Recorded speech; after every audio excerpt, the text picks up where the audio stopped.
Hello students, today we are discussing about the next step that is called as implantation of embryo. The embryo which is in the form of blastula. Now after this stage, the implantation of embryo will take place. So the next step is implantation of embryo. The stage of embryo is blastula. We had discussed that how morula gets converted into the form of blastula. This is the blastula. The outermost layer is the trophoblast. The cells gets flattened. The micromeres of the morula gets flattened and they forms the trophoblast or the trophoectoderm. Here the cellular mass which is formed the embryonal knob, and this is the cavity called as blastocele. Here the layer of endometrium is there. This is the loosened endometrium. Clear? Now how the structure of implantation takes place and what are the changes takes place during the implantation of embryo. At this time, when the embryo gets in contact with the endometrium layer, then there is formation or the appearance of local stromal edema. That is, local stromal edema appears. What is this edema? It is a type of swelling.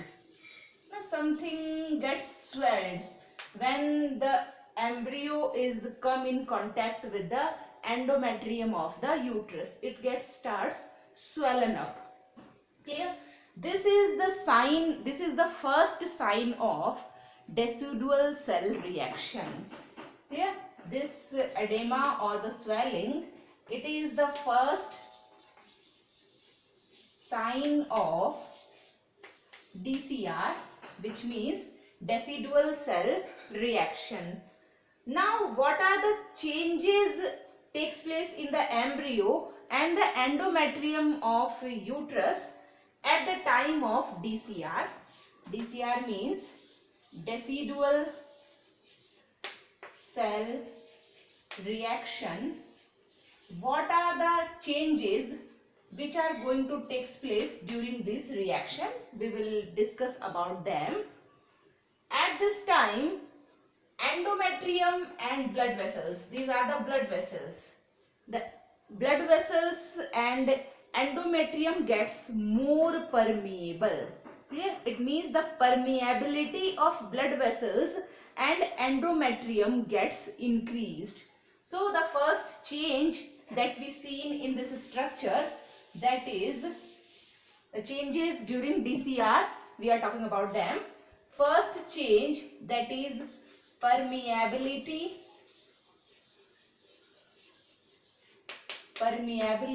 of blood vessels and endometrium gets increases. This is the first change.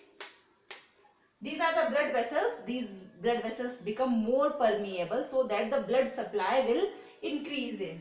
Here some type of cells are also there. These are called as fibroblast. These cells are called as fibroblast, and these cells are transformed into the large glycogen filled cells. So the fibroblast gets changes into the large glycogen filled cells. So the second change is fibroblast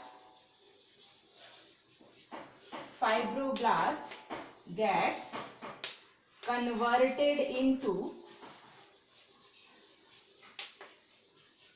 glycogen filled cells which provide nutrition to the developing tissue, developing embryo. So, glycogen filled cells. This is the second important change which is going to take place during the DCR. Next, the third change is the endometrium start disrupted. Yeah, this endometrium layer gets starting disrupted, and the trophoblast layer of this blastula starts forming the microvilli. They are called as chorionic villi. Clear? The endometrium is going to disrupt, and this trophoblast is start forming this type of chorionic villi, which gets embedded in the endometrium of the uterus. These are the chorionic villi. These chorionic villi are helpful in sucking the nutrition for the development of the embryo. Clear? Here some type of movements takes place in this blastula, because it is going to set in the endometrium layer of the uterus. Here the chorionic villi will form, the lytic reactions will taking place. Some enzymes are also participating in the reaction. So by the activity of lytic enzymes and mechanical way, the chorionic villi gets entered in the endometrium layer of the uterus, and they start sucking the nutrition from them. This will give rise to the placenta later on.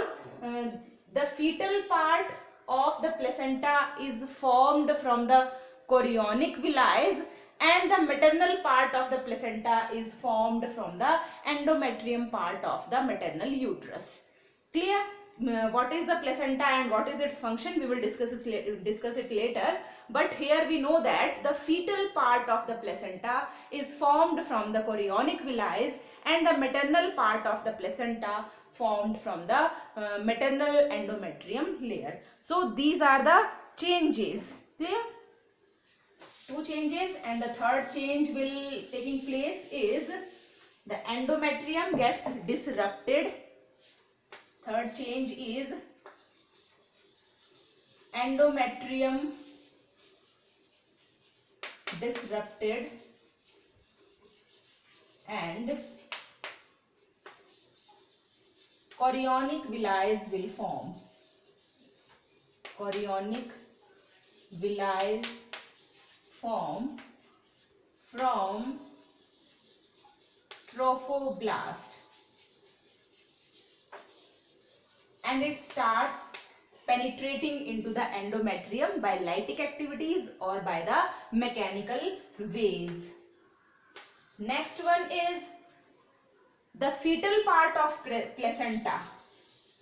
Fetal part of placenta will formed from chorionic villi. Chorionic villi. Fetal part is formed from chorionic villi, and the maternal part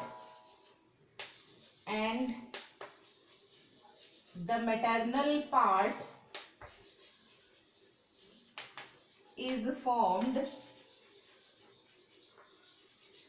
from maternal endometrium. Clear? So these are the changes which are going to take place when the embryo gets implanted in the uterus. Now, what is the type of implantation? In different type of organisms, the type of implantation is different. In case of human beings and apes, it means in case of primates mainly, the type of implantation is interstitial, which means the embryo gets completely embedded or completely buried in the endometrium layer. This endometrium layer will covers the complete embryo. It means it gets buried in the endometrium layer. This type of implantation is called as interstitial implantation. So This is the important thing which we have to know, that the type of implantation.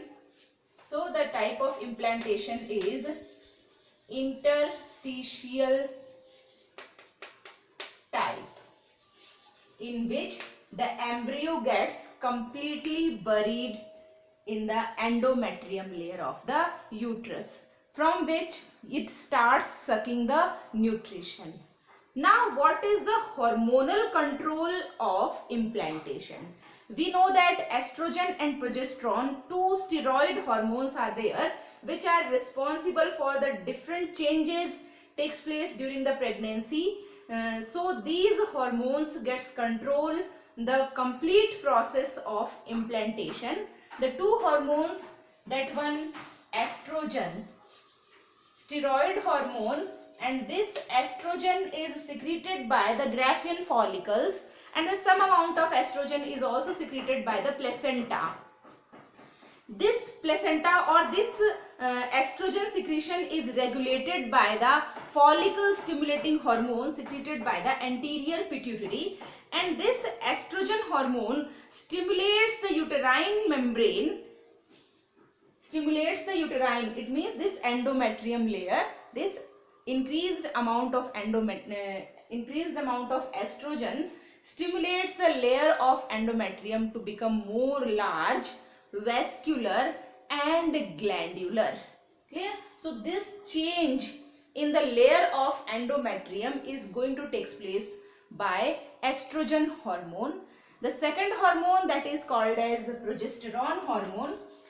The second one is also the progesterone, and it is also a steroid hormone, and the regulation of steroid hormone is done by the luteinizing hormone secreted by the anterior pituitary, and here the progesterone is secreted by corpus luteum, the layer which is formed after the release of secondary oocyte. After the release of secondary oocyte, the rest of the membrane will form the corpus luteum, and this corpus luteum helps in secretion of progesterone hormone. So this progesterone hormone is also going to take part in the process of implantation of embryo. The process of implantation of embryo is basically, what is the time period? The process of implantation of embryo is basically takes place, time period is, it takes place at the 7th day after fertilization. It is the actual time period. Sometimes it may be vary, or it may be 6th to 10th day, but mostly the actual fertilization is going to take place at the 7th day after fertilization. Clear? So this is the complete process of implantation of embryo. Now in our next video we will discuss about the other formations. For example, after the blastula, gastrula is formed. In gastrula, here the 3 germ layers are formed, that is ectoderm, endoderm and mesoderm. So the formation of 3 germ layers will start during the gastrulation. So in our next video we will discuss about the gastrula formation. Thank you very much.